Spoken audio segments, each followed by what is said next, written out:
ஹெரக்கட்டா கொடுத்த கோடிக்கணக்கான பணத்தை வாங்கிய பட்டியலில் பெரும் புள்ளிகளின் பெயர்கள். இலங்கை வரலாற்றில் பதிவாகவுள்ள பெரும் சம்பவம். ஜனாதிபதி செயலகத்தில் உள்ளவரும் சிக்கினார். அதிர்ச்சியில் உறைந்துள்ள அனுர. 3 வாரங்களாக தொடரும் சுரேஷ் சாலேயின் உணவு தவிர்ப்பு. இருதய நோய் பிரிவில் சிகிச்சை. ஜனாதிபதி அனுரதான் உயிருக்கு பொறுப்பு என்று சாலே எழுதி கொடுத்த கடிதம். கல்முனையில் காவல்துறையினரின் துப்பாக்கியை பறிக்க முயற்சி செய்த நபருக்கு விளக்கமறியல். நடந்தது என்ன? இலங்கையில் 51,000 டெங்கு நோயாளர்கள் பதிவு. கட்டுப்பாட்டு நடவடிக்கைகளை துரிதப்படுத்த புதிய சுற்றறிக்கை தயார். கரந்தனிய சுத்தாவுக்கு போலி கடவுச்சீட்டு எடுக்க உதவி செய்த ஜனாதிபதி செயலக அதிகாரி இவர்தான். அம்பலமாகிய விவரங்கள். 12 மில்லியனுக்கும் அதிகமானோருக்கு டின் எண்கள் வழங்கப்பட்டுள்ளது. யார் யார் டின் நம்பர் எடுக்க வேண்டும் தெரியுமா? இனி தொடர்வது விரிவான செய்திகள். போதைப்பொருள் கடத்தல்காரரான கரக்கட்டாவை சிறையில் இருந்து விடுவிப்பதாக தெரிவித்து அவரது மனைவியிடம் வாங்கப்பட்ட பல கோடி ரூபாய் லஞ்ச பணத்தில் சந்தேக நபர்கள் சொகுசு வாகனங்கள் மற்றும் வீடுகளை வாங்கியுள்ளதாக லஞ்ச ஊழல் மோசடி தவிர்ப்பு விசாரணை ஆணைக்குழு நீதிமன்றில் அறிக்கையை சமர்ப்பித்துள்ளது. முன்னாள் அமைச்சர் விஜயதாச ராஜபக்சவின் மகன் ரகித ராஜபக்ச, சரித் அபேசிங்க மற்றும் அருணஸ்ரீ சதுரங்க வரச ஹன்னதி ஆகியோரே இவ்வாறு லஞ்ச பணத்தை தமது தனிப்பட்ட தேவைகளுக்காக பயன்படுத்தியுள்ளதாக தெரிவிக்கப்பட்டுள்ளதோடு இதேபோல மேலும் பலரும் லஞ்சமாக வாங்கிய பணத்தில் சொகுசு வாழ்க்கை வாழ்ந்து வருவதோடு விரைவில் அவர்கள் குறித்து விவரங்கள் அம்பலமாகும் என்றும் எதிர்பார்க்கலாம். சரித் அபேசிங்க என்பவர் கரக்கட்டாவின் மனைவியிடமிருந்து வாங்கிய லஞ்ச பணத்தில் ரேஞ்ச் ஓவர் ஃப்ரீலாண்டர் ரக சொகுசு ஜீப் வண்டி ஒன்றை வாங்கியுள்ளதோடு ஹகதுடுவ பிரதேசத்தில் அதிநவீன சொகுசு வீடொன்றையும் கட்டி வருவதாக நீதிமன்றத்தில் சற்று முன்னர் அம்பலமாகியுள்ளது. வழக்கின் மற்றொரு சந்தேக நபரான அருணஸ்ரீ சதுரங்க வரசகன்னதி என்ற நபர் வாங்கிய லஞ்ச பணத்தை பயன்படுத்தி BMW 7 சீரிஸ் ரக கருப்பு நிற சொகுசு கார் ஒன்றை வாங்கியுள்ளார். விசாரணை அதிகாரிகள் சோதனையிட்ட நேரம் குறித்த கார் அவரது வீட்டில் பழுது பார்க்கும் வேலையில் இருந்ததாக லஞ்ச ஊழல் மோசடி தவிர்ப்பு விசாரணை ஆணைக்குழு தெரிவித்துள்ளது. அனுர அரசு ஆட்சிக்கு வந்து ஊழல்வாதிகளை ஒழித்து வரும் நிலையில் முன்னாள் அரசியல்வாதிகள் பலரும் இதில் சிக்கி வருகின்றனர். பாதாள உலக குழுக்களுக்கும் முன்னாள் அரசியல்வாதிகள் தான் ஆதரவாக இருந்துள்ளனர் என்பதே முன்னாள் அரசாங்கத்தின் கேவலமான ஆட்சியை குறித்து நிற்கின்றது. பாதாள குழு தலைவர் கரக்கட்டாவிடம் லஞ்சம் வாங்கிய சந்தேக நபர்கள் இப்பொழுது வைத்துள்ள இந்த அதிசொகுசு சொத்துக்கள் அனைத்தும் துபாயில் வைத்து கரக்கட்டாவின் மனைவியான மகேசிகா மதுவந்தி என்பவரால் வழங்கப்பட்டுள்ளது. இந்த சொத்துக்கள் அனைத்தும் 12 கோடி ரூபாவுக்கும் அதிக லஞ்ச பணத்தில் வாங்கப்பட்டுள்ளவை என்றும் ஆணைக்குழு நீதிமன்றத்திற்கு சுட்டிக்காட்டியுள்ளது. தடுப்பு காவல் உத்தரவை நீக்கி கரக்கட்டாவை மெகசின் சிறைச்சாலைக்கு மாற்றுவதாக சந்தேக நபர்கள் 3 பேரும் உறுதி கொடுத்துள்ளனர். அவ்வாறு செய்யாமல் அவரை காலி பூசா சிறைச்சாலையிலேயே தொடர்ந்து வைக்க நடவடிக்கை எடுக்க தமக்கு வழங்கப்பட்ட வாக்குறுதி நிறைவேற்றப்பட மாட்டாது என்பதை உணர்ந்து அவரது மனைவி மகேசிகா மதுவந்தி தான் கொடுத்த பணத்தை திருப்பி தருமாறு மீண்டும் மீண்டும் தொடர்ச்சியாக அவர்களிடம் கேட்டுள்ளார். சந்தேக நபர்கள் பல்வேறு காரணங்களை சொல்லி குறித்த பணத்தை திருப்பி தருவதை தவிர்த்து வந்துள்ளதோடு பணத்தை திருப்பி தர மறுத்த சரித் அபேசிங்க கரக்கட்டாவின் மனைவியிடம் நீங்கள் தந்த லஞ்ச பணத்தில் ஒரு பகுதி ரகித ராஜபக்சவிடம் கொடுக்கப்பட்டுள்ளதால் அதை அவரிடமிருந்து திரும்ப பெற முடியாது என்றும் தெரிவித்துள்ளார். ரகித ராஜபக்சவிடம் கொடுத்த பணத்தில் இருந்து 200 லட்சம் ரூபாவையாவது எப்படியாவது திரும்பி பெற முயற்சிப்பதாக அவர் தெரிவித்துள்ளதை அடுத்து சரித் அபேசிங்க ஹெர்பி எனப்படும் தரகரின் நண்பர் ஒருவர் ஊடாக 200 லட்சம் ரூபாவை கரக்கட்டாவின் மனைவி மகேசிகா மதுவந்தியிடம் திருப்பி ஒப்படைத்துள்ளார்.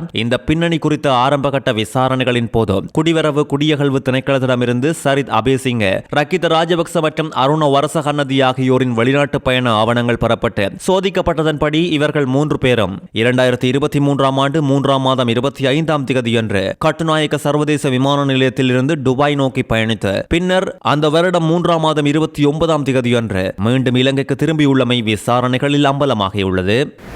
திடீரென உண்டாகிய இருதய நோய் நிலைமை காரணமாக அரச புலனாய்வு சேவையின் முன்னாள் பிரதானியும் ஓய்வு பெற்ற மேஜர் ஜெனரலுமான சுரேஷ் சாலே பரிசோதனைக்காக இன்றைய தினம் கொழும்பு தேசிய மருத்துவமனையின் இருதய நோய் பிரிவில் அனுமதிக்கப்பட்டுள்ளமை தெரிய வந்துள்ளது. உயிர்த்த ஞாயிறு தாக்குதல் குறித்த விசாரணைகளுக்காக குற்றப்புலனாய்வு திணைக்களத்தின் தடுப்பு காவலில் நீண்ட காலமாக வைக்கப்பட்டுள்ள அரச புலனாய்வு சேவையின் முன்னாள் பிரதானியும் ஓய்வு பெற்ற மேஜர் ஜெனரலுமான சுரேஷ் சாலே கொழும்பு தேசிய மருத்துவமனையில் அனுமதிக்கப்பட்டு சிகிச்சை பெற்று வருகின்றார். கிட்டத்தட்ட 3 வாரங்களாக மருத்துவமனை மருத்துவமனையில் சிகிச்சை பெற்று வரும் சுரேஷ் சாலே தொடர்ச்சியாக உணவு தவிர்ப்பு போராட்டத்தில் ஈடுபட்டு வரும் நிலையில் இவருக்கு உண்டாகிய நெஞ்சுவலி காரணமாக மேலதிக பரிசோதனைகளுக்காக மருத்துவமனையின் இருதய நோய் பிரிவில் அனுமதிக்கப்பட்டுள்ளார். இதுகுறித்து கொழும்பு தேசிய மருத்துவமனையின் பணிப்பாளர் மருத்துவர் சம்பத் இந்திரிக குமார தெரிவிக்கையில், மேலதிக பரிசோதனைகளுக்காக சுரேஷ் சாலே இன்று மீண்டும் இதய நோய் பிரிவில் அனுமதிக்க நடவடிக்கை எடுக்கப்பட்டுள்ளதோடு இன்று மருத்துவமனைக்கு வருகை தந்த சுரேஷ் சாலையின் உடல்நிலை குறித்து கேட்டறிந்த அவரது மனைவி ஊடகங்களுக்கு கருத்து குறிப்பிட்டுள்ளார். இன்று காலை சுரேஷ் சாலைவுக்கு வந்த கடுமையான நெஞ்சுவலி காரணமாக அவர் இதய நோய் பிரிவுக்கு அழைத்து செல்லப்பட்டார். பரிசோதனைகளின்படி அவரது உடல்நிலை ஆபத்தான கட்டத்தில் இருப்பதாக மருத்துவர்கள் கூறியுள்ளனர்.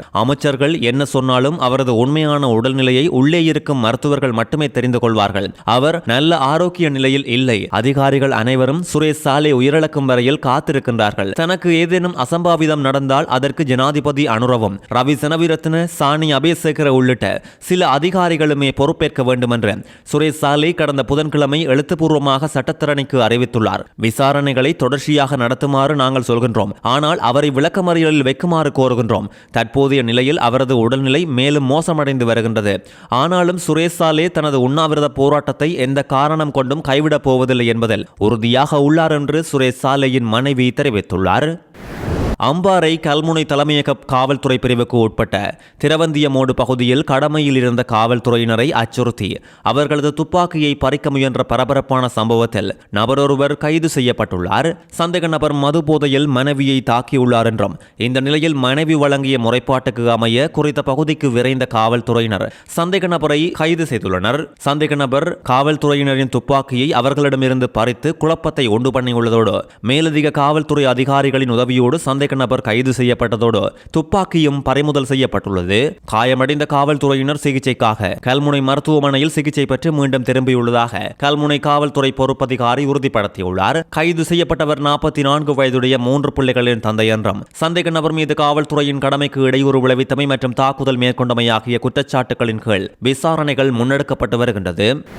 மிகவும் பலம் வாய்ந்த ஒழுங்கமைக்கப்பட்ட குற்றவாளியான கரந்தனிய சுத்தாவுக்கு மற்றொருவரின் பெயரில் போலி கடவுச்சீட்டை மோசடியாக வாங்கி நாட்டை விட்டு தப்பி செல்ல உதவிய குற்றச்சாட்டில் ஜனாதிபதி செயலகத்தின் சிரேஷ்ட உதவி செயலாளர் ஒருவர் கைது செய்யப்பட்டுள்ள சம்பவம் இப்பொழுது அதிகமாக பேசுபொருளாகியுள்ளது. காரணம், ஜனாதிபதி செயலகத்தில் ஜனாதிபதிக்கு பக்கத்தில் இருந்து கொண்டே இப்படி ஒரு மோசமான வேலையை செய்துள்ளார். கண்டியை சேர்ந்தவரும் நாடாளுமன்றம் மற்றும் அமைச்சரவை பிரிவில் பணியாற்றியவருமான தனபால என்ற 41 வயது சிரேஷ்ட அதிகாரியே இவ்வாறு கைது செய்யப்பட்டுள்ளார். மத்திய குற்றப்புலனாய்வு பிரிவினரால் குறித்த சந்தேக நபர் கைது செய்யப்பட்டுள்ளதோடு விசாரணையில் நடத்தப்பட்ட சிறப்பு நடவடிக்கையில் இந்த கைது முன்னெடுக்கப்பட்டுள்ளது. மத்திய குற்றப்புலனாய்வு பணியகத்தின் கொலை மற்றும் ஒழுங்கமைக்கப்பட்ட குற்றப்புலனாய்வு பிரிவு நடத்திய நீண்ட விசாரணையை அடுத்து இந்த நடவடிக்கை மேற்கொள்ளப்பட்டுள்ளது. இந்த சந்தேக நபர் முன்னதாக குடிவரவு மற்றும் குடியகல்வு துறையின் வெளிநாட்டு தூதரக பிரிவின் துணை கட்டுப்பாட்டாளராக வேலை செய்துள்ளார் என்று ஆரம்பகட்ட விசாரணையில் அம்பலமாகியுள்ளது. சம்பந்தப்பட்ட ஒழுங்கமைக்கப்பட்ட குற்றவாளிக்காக இந்த போலி கடவுச்சீட்டை தயாரிப்பதற்கு அவர் தன்னுடைய உத்தியோகபூர்வ அதிகாரத்தையும் துறை சார்ந்த அமைப்பு ரீதியான அணுகலையும் குற்றவியல் ரீதியாக தவறாக பயன்படுத்தியுள்ளார் என்பதும் அம்பலமாகியுள்ளது. நாட்டின் மிக உயர்ந்த நிர்வாக கட்டமைப்பை பிரதிநிதித்துவப்படுத்தும் ஒரு உயர் அதிகாரி சர்வதேச குற்றவியல் வலையமைப்புகள் மற்றும் ஒழுங்கமைக்கப்பட்ட குற்றவாளிகளோடு நேரடி தொடர்புகளை கொண்டிருப்பதும் அரசு ஆவணங்களை மோசடியாக தயாரிப்பதற்கு உதவி செய்வதும் தேசிய பாதுகாப்பையும் ஒட்டுமொத்த பொது சேவையின் நம்பகத்தன்மையையும் பாதிக்கும் ஒரு கடுமையான சட்ட பிரச்சனையை உருவாக்கியுள்ளது. கடவுச்சீட்டுகளை போலியாக தயாரிக்கும் இந்த குற்ற செயல் வலையமைப்பில் ஈடுபட்டுள்ள மற்றைய நபர்கள் மற்றும் அது குறித்து நடைபெற்ற நிதி பரிவர்த்தனைகள் தொடர்பில் சந்தேக நபரான சிரேஷ்ட உதவி செயலாளரிடமிருந்து நீண்ட வாக்குமூலங்களை பதிவு செய்ய காவல்துறை நடவடிக்கை எடுத்துள்ளது. டெங்கு நோயின் தாக்கம் இலங்கையில் அதிகரித்துள்ள நிலையில் தேசிய டெங்கு கட்டுப்பாட்டு பிரிவு சூழலை சுத்தப்படுத்தி நுளம்புகள் பெருகும் இடங்களை அகற்றுவதற்கு புதிய சுற்றறிக்கை ஒன்று தயாரிக்கப்பட்டுள்ளதாக கூறியுள்ளது. இதுகுறித்து தேசிய டெங்கு கட்டுப்பாட்டு பிரிவின் பணிப்பாளர் மருத்துவர் கபில கண்ணங்கர ஊடகங்களுக்கு கருத்து வெளியிடுகையில், கிராம மட்டத்திலான சமூக வலுவூட்டல் குழுக்களின் ஊடாக டெங்கு ஒழிப்பு நடவடிக்கைகள் முன்னெடுக்கப்படவுள்ளது என்றும் இதில் கிராம உத்தியோகத்தர்கள், சுகாதார வைத்திய அதிகாரிகள் மற்றும் பொது சுகாதார பரிசோதகர்கள் உள்ளிட்ட குழுவினர் பங்கேற்பார்கள். இந்த வருடத்தில் இதுவரை 51,049 டெங்கு நோயாளர்கள் பதிவாகியுள்ளதோடு 31 உயிரிழப்புகளும் ஏற்பட்டுள்ளதாக அறிக்கை சுட்டிக்காட்டியுள்ளது. குறித்த சுற்றறிக்கை ஜனாதிபதி செயலாளர் அல்லது சுகாதார அமைச்சின் செயலாளரினால் இன்னும் சில தினங்களில் வெளியிடப்பட உள்ளது. இதுவரை நாட்டில் 12 மில்லியனுக்கும் அதிகமான வரி செலுத்துவோருக்கு டின் நம்பர் என்ற வரி செலுத்துவோர் அடையாள எண்கள் வழங்கப்பட்டுள்ளதாக பொருளாதார அபிவிருத்தி பிரதி அமைச்சர் நிசாந்த ஜேவீர உறுதிப்படுத்தியுள்ளார். 5 மில்லியன் மக்கள் தங்களுக்கான வரி அடையாள எண்களை பெறுவதற்காக இன்னும் காத்திருப்பதாகவும் தெரிவித்துள்ளார். உள்நாட்டு வருவாய் திணைக்களம் வரி அடையாள எண்களை விண்ணப்பதாரர்களுக்கு அஞ்சல் ஊடாக அனுப்பி வைக்கும் நடைமுறையை இதுவரை மேற்கொள்ளவில்லை என்ற காரணத்தால் தங்கள் விண்ணப்பம் அங்கீகரிக்கப்பட்டுள்ளதா இல்லையா என்பதை அறிய முடியாமல் வரி செலுத்துவோர் பெரும் குழப்பத்திற்கும் சிரமத்திற்கும் உள்ளாகியுள்ளதும் குறிப்பிட வேண்டியது. தங்களது வரி அடையாள எண் நிலையை அறிந்து கொள்ள விரும்புவோர் உள்நாட்டு வருவாய் திணைக்களத்தின் உத்தியோகபூர்வ இணையதளத்துக்கு சென்று தமது தேசிய அடையாள அட்டை எண்ணை பயன்படுத்தி சரிபார்த்து கொள்ளுமாறு அறிவுறுத்தப்பட்டுள்ளது. டின் நம்பர் பெறுவதில் உங்களுக்கு சந்தேகம் இருந்தால் கமெண்டில் பதிவிடலாம். உங்களுக்கான சரியான ஆலோசனைகளை வழங்க நியூஸ் பெஸ்ட் அப்டேட்ஸ் தயார். பொசன் பண்டிகை காலப்பகுதியில் நீர்நிலைகளில் உண்டாகும் உயிரிழப்புகளை தவிர்ப்பதற்காக பொதுமக்கள் மிகவும் அவதானத்தோடு இருக்குமாறு காவல்துறை அறிவுறுத்தியுள்ளது. இதுகுறித்து கருத்து வெளியிட்ட காவல்துறை ஊடக பேச்சாளர் உதவி காவல்துறை அத்தியட்சகர் எஃப்யூ வுட்லர் இந்த வருடத்தில் இதுவரை சுமார் 75 பேர் நீரில் மூழ்கி உயிரிழந்துள்ளதோடு இதன் காரணமாக நீர்நிலைகளில் மிகுந்த எச்சரிக்கையோடு செயல்படுமாறும் கேட்டுக் கொண்டுள்ளார். பொசன் பண்டிகையை முன்னிட்டு நாடு முழுவதும் பாதுகாப்பு பலப்படுத்தப்பட்டுள்ளதோடு 10,000 காவல்துறையினர் கடமையில் ஈடுபடுத்தப்பட்டுள்ளனர். நீர்நிலைகள் மற்றும் மக்கள் கூடும் இடங்களில் பாதுகாப்பு மற்றும் பொதுமக்கள் இடையூறுகளை கட்டுப்படுத்த விசேட நடவடிக்கைகள் எடுக்கப்பட்டுள்ளது. ஆறுகள், நீர்த்தேக்கங்கள் மற்றும் நீர்வீழ்ச்சிகளுக்கு செல்லும் போது எச்சரிக்கை பலகைகளை தயவு செய்து பின்பற்றுமாறும் உயிர்காக்கும் காவல்துறை குழுவினரின் அறிவுறுத்தல்களை பின்பற்றுமாறும் அறிவுறுத்தப்பட்டுள்ளது. போதைப் பொருள் அல்லது மது அருந்திவிட்டு நீரில் இறங்குவது முற்றாக தடை செய்யப்பட்டுள்ளதோடு இவ்வாறான இடங்களில் சிவில் உடையில் காவல்துறையினர் கண்காணிப்பில் ஈடுபடுத்தப்படுவர். இதனிடையே உந்துருளிகள் மற்றும் முச்சக்கர வண்டிகளில் மாற்றங்களை செய்து அதிக சத்தத்தை உண்டாக்கும் வாகனங்களுக்கு எதிராகவும் சட்ட நடவடிக்கைகள் எடுக்கப்படும் என்றும் காவல்துறை எச்சரித்துள்ளது. நாட்டில் 50 பேரில் ஒருவர் போதைப் பொருளுக்கு அடிமையாகியுள்ளதாக மகளிர் மற்றும் சிறுவர் விவகார அமைச்சர் சரோஜா சாவித்திரி போல்ராஜ் கவலை வெளியிட்டுள்ளார். சர்வதேச போதைப் பொருள் ஒழிப்பு மற்றும் சட்டவிரோத கடத்தலுக்கு எதிரான தினத்தை முன்னிட்டு புனர்வாழ்வு பணியகத்தினால் ஏற்பாடு செய்யப்பட்டிருந்த முழு நாடும் ஒன்றாக தேசிய போதைப் பொருள் ஒழிப்பு பேரணியில் கலந்து கருத்து தெரிவிக்கும் போதே அமைச்சர் இவ்வாறு தெரிவித்துள்ளார். சிறுவர்கள் முதல் பெரியவர்கள் வரை போதைப் பொருளுக்கு அடிமையாவதால் நாட்டின் ஒவ்வொரு குடும்பத்திலும் இருக்கும் தாய்மார்களும் பெண்களும் அதிகமாக பாதிக்கப்படுகின்றனர். பிள்ளைகளின் கல்வி என்பது சீர்குலைந்து அவர்களின் வாழ்க்கையே இருளில் மூழ்குகின்றது.